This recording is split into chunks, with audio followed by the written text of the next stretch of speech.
Labos na kami. Uy! Ayun na pala, no? Ayun na yung sundo namin.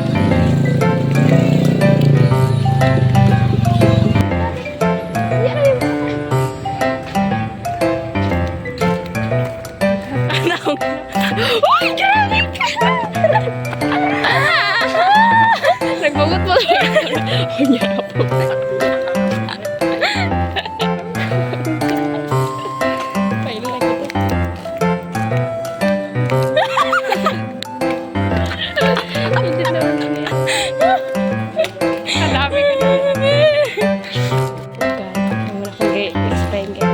Pag mo yung tabag-gift ka, regalo sa libro na, balay bayad, wala.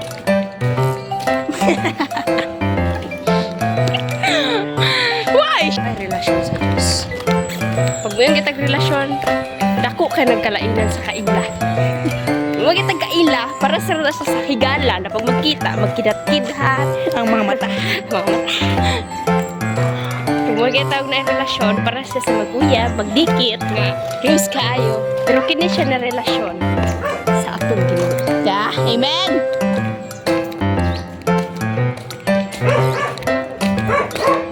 Karon, willing ka ba na magkanaay relasyon sa Diyos? Amen. Praise God. So magpadayon tanong. Kung purpose diri